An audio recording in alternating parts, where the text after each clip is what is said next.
everyone, welcome back. We are Ondra and Lucy, and after a decade in the corporate world, we left our jobs and hit the road in our self-converted Ford Transit. It's been 4 months since we started living our dream of exploring Scandinavia. It's mid-October now, and after a few weeks of visiting Finnish national parks, we are heading to the city. Tampere is easily our favorite city in Finland, and in this video, you will see why. Hey everyone, welcome to this week's video. We are in Tampere. Tampere is the third biggest city in Finland, and it's industrial city. It's built mainly on textile, but also paper and heavy machinery industry. Tampere is the third largest city in Finland. It was founded in the 18th century, and with its red brick facade industrial buildings, it is very different compared to historic Helsinki or wooden romantic cities of Rauma or Porvoo. Once an industrial hub, today it's a vibrant city full of creativity, culture and charm. But most importantly, we could not resist, and we will visit the world's oldest public sauna this evening.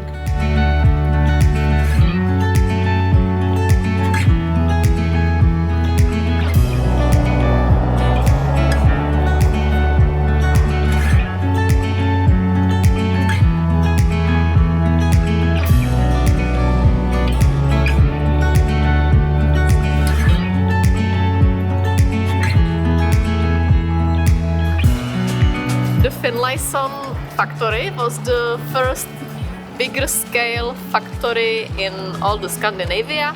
They specialize in textile, in cotton, and there was also other factories around which specialize in heavy machinery, and later they all merged and the new factory was known as Tampere. Tampere's heart was built on industry, and you can still feel it today. The Finlayson area, once home to one of the largest textile factories in the Nordics, now stands as a symbol of transformation. You will find red brick factories turned into museums, cozy cafes by the water, restaurants, cinemas and creative spaces. The Tamerkoski rapids used to drive turbines, but now they add energy to the city's landscape.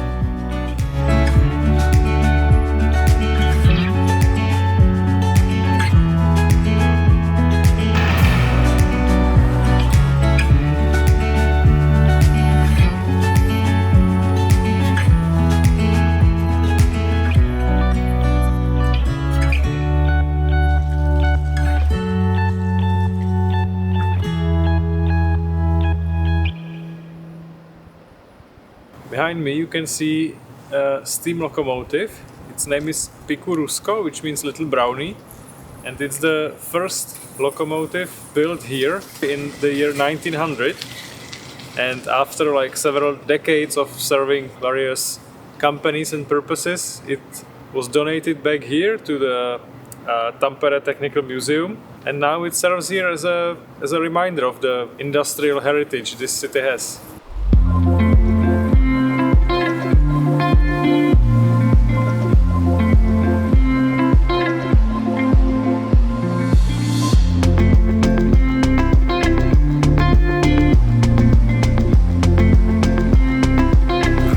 In the city center by the river.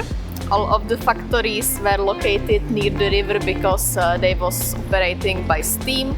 Basically all the factories are now offices or shops and restaurants, but there is still one functional factory in the Tampere, and it's the taco factory behind me. They produce high quality foldable carton.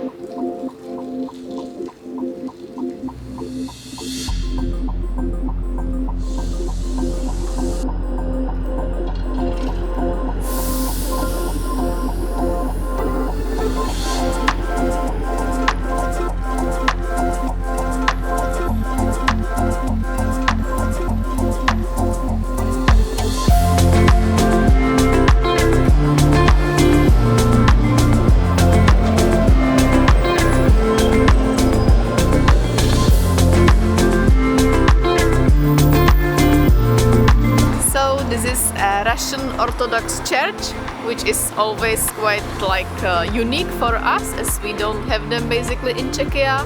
And this is Alexander Nevsky Church in Tampere. I really like how whole city is made from the red bricks, like a heritage from the industrial times, and whole city is like bursting with people and with life. It's full of life.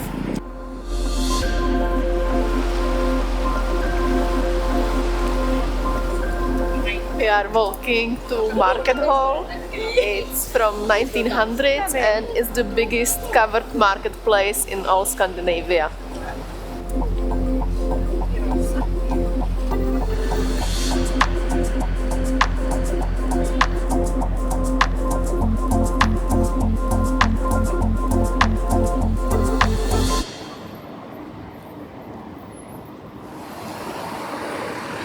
What happened? Yeah, it's closed already.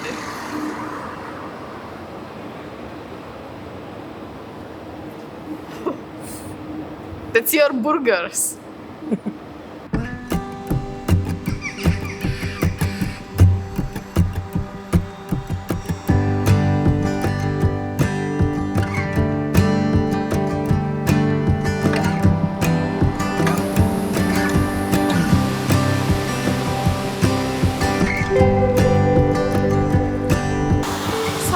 It's evening, and because Tampere is the sauna capital of the world, we are heading to Sauna, and it's just not some random sauna, it's the oldest public sauna in whole Finland. It's the yellow building.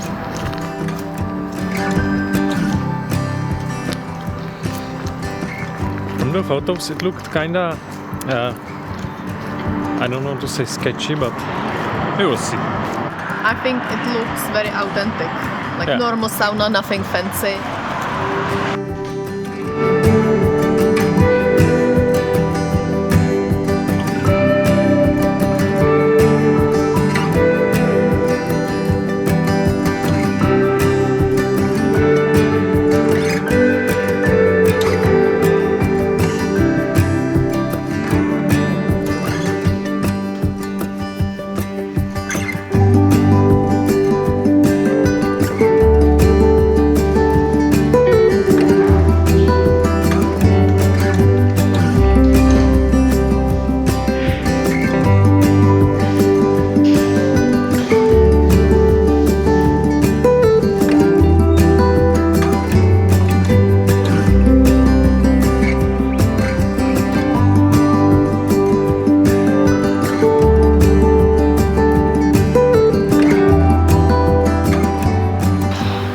It's one of the hottest saunas ever.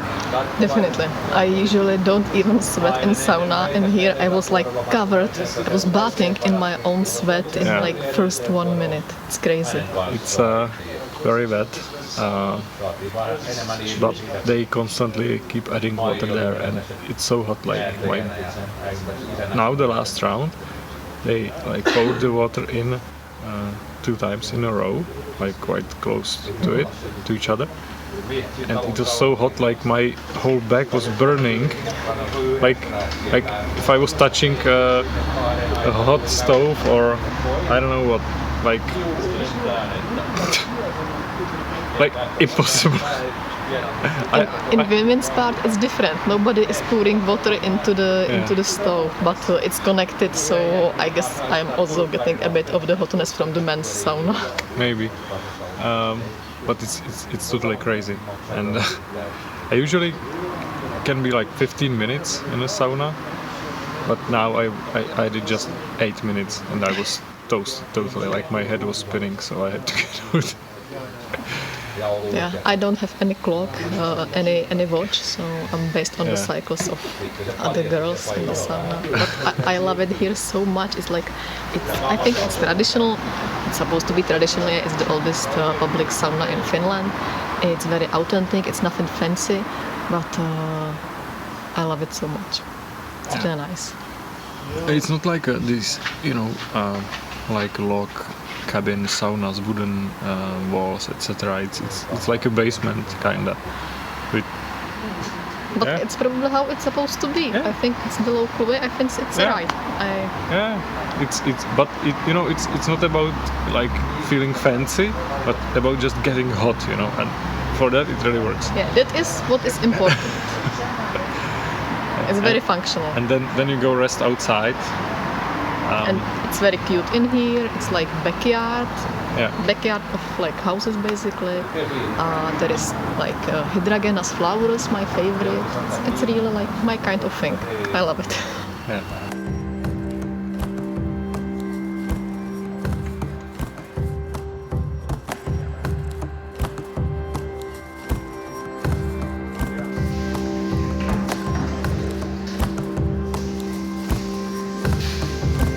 The Rajaportti sauna in Tampere is the oldest public sauna in the world, having been built in 1906 and still operating today. It is located in the Pispala district, a historic working class area. The sauna is heated traditionally with wood, and 1 meter long blocks are needed to heat the stones properly. A Rajaportti sauna has remained more or less unchanged through the decades. Here you can experience a time travel to the past while entering the best sauna ever.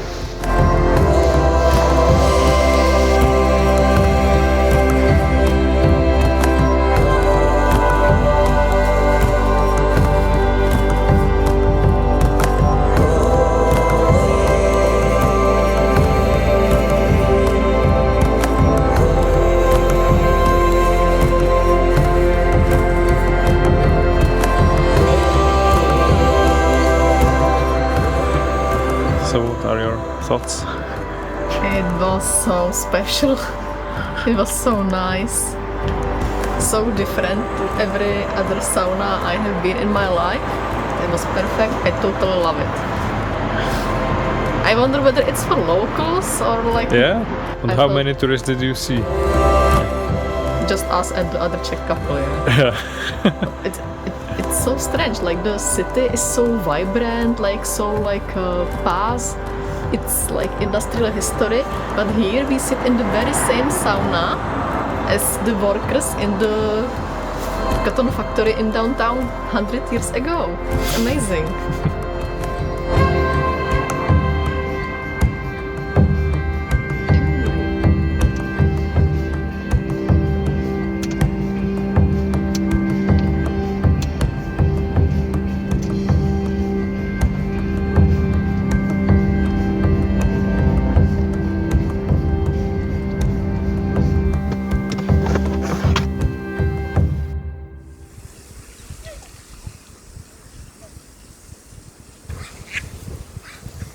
So you may be wondering where we parked in the city, and it's a special place. In all of the Scandinavia, the people like racks, like small carpets to put on the floor, and I can totally get it because it's very cold, and we also bought a rack to our camper van because even in the summer our feet were cold. And it's a tradition to wash your rack in the lake or in the sea, and here in the city they built this like rack washing station.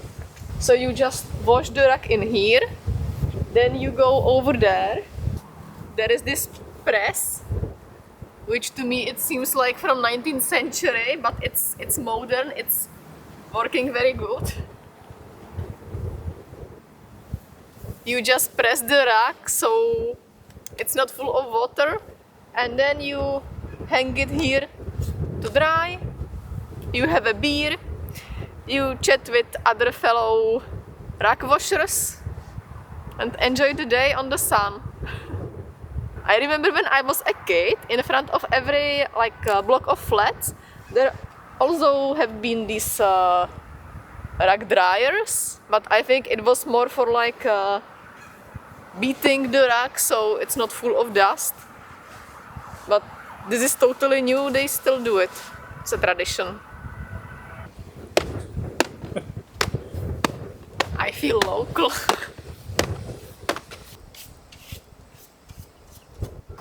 So you might remember this spot from yesterday. There is the sauna, and we parked here again because because we are going to explore this neighborhood with the old wooden houses. And there is the parking lot that we spent the night, the carpet washing station. I was just going and I saw a little sign and I read Honorátní konzulát České republiky, and then I was like, that's in Czech. Yeah, it's an honorary consulate of Czech Republic. I don't know what is a honorary consulate.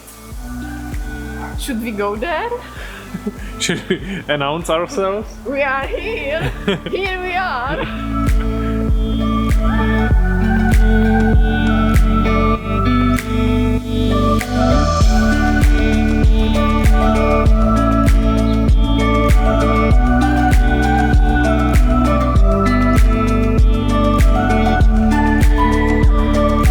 Now that's what I call a view.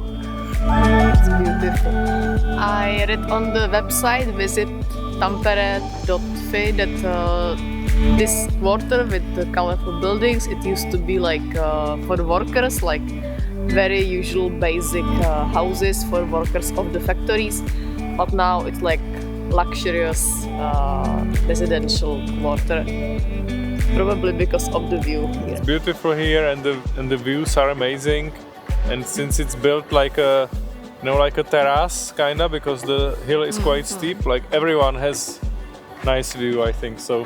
Yeah, it's very nice, and Nice. every building have different colors. In the countryside we mostly see brown or red cabins, and here it's like all different colors. It's Yeah. beautiful. So we are back at the same parking place as we parked yesterday, and we are going to the market hall, which was closed yesterday evening.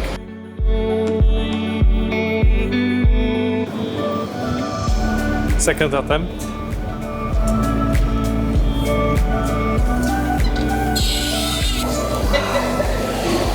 So we are here.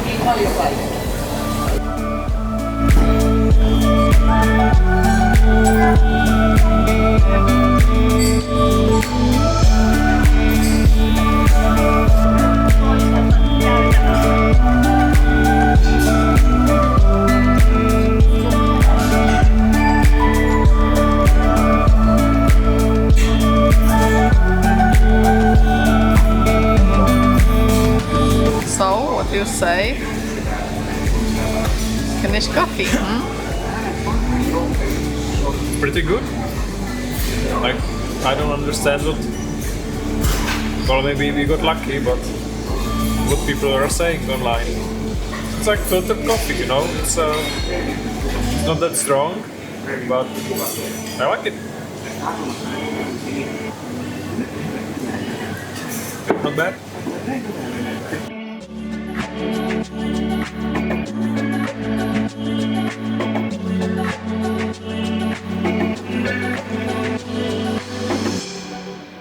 The whole industrial district, it's so big that you easily get lost here, but we finally found our museum. There's many other museums, but the labor museum is where we are going.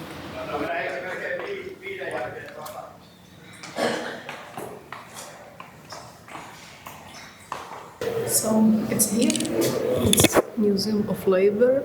So we will learn about what was the daily life of the workers in the factories, which used to be here in the very same building.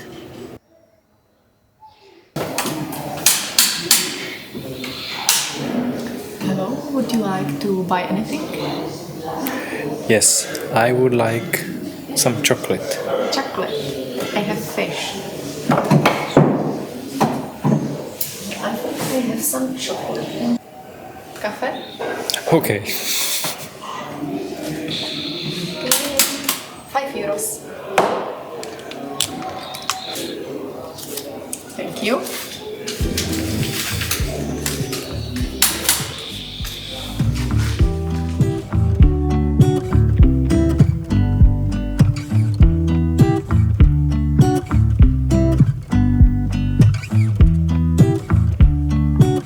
After the Civil War in 1918, living conditions improved. Even most working class families had now 2 rooms, running water and electricity.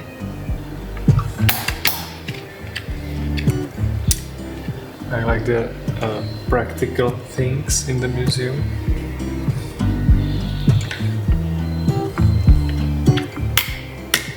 In the beginning of industrialization, the usual shift in the factory was 12 hours, and in 1917 it was changed by law to 8 hours. My favorite toy in the museum?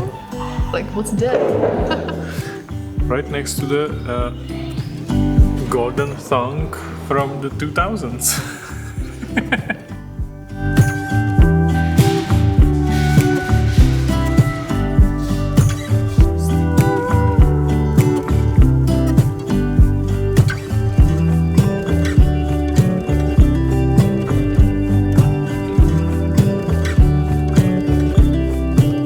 So behind me is the original steam engine from this factory, and it was built in 1899.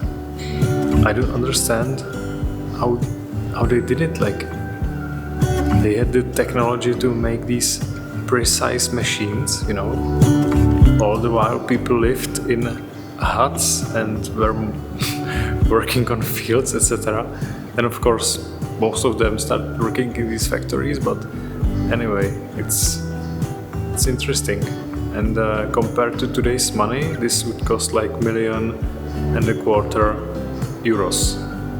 which is quite a lot. It was used for almost 50 years. Look at this, how massive this is.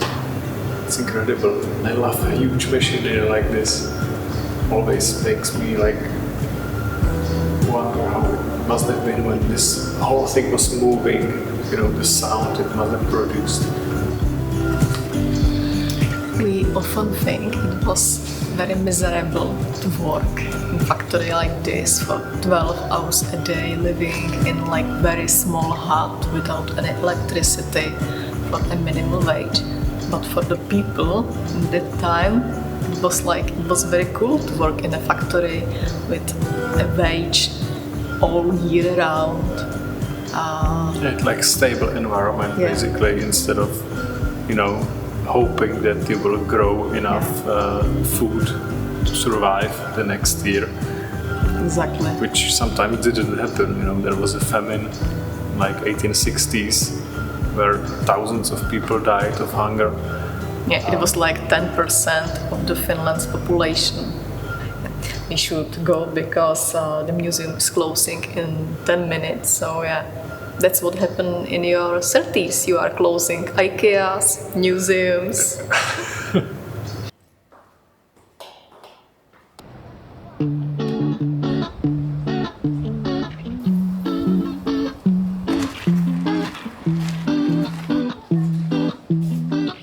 This is last thing we will show you in this video. It's a stable area and it's where the factory owners keep their horses.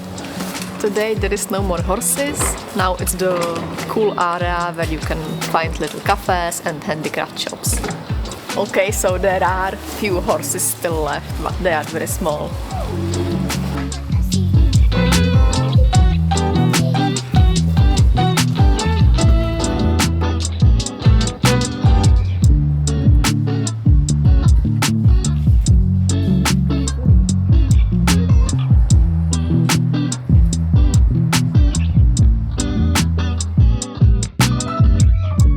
So these huge cottages were recently restored. They are over 150 years old and they are restored to their original look, and it's the look of Russian Karelia. Karelia is the region of Finland in the east, and part of the Karelia today lies in Russia because Finland lost it in the Second World War. I think that's it for this week's video. Yeah, we enjoyed Tampere very much. It surprised us really in many ways. Yeah. We didn't have any expectations of it, but it's a very beautiful city. Yeah, I think it's always the best to don't have any expectations, but now you should have some expectations because it's a beautiful city. And I think if you are a city person, you would easily spend several days in here. Yeah, there's so many museums. We visited just one, basically. Okay. Bye. See you next week. Bye bye.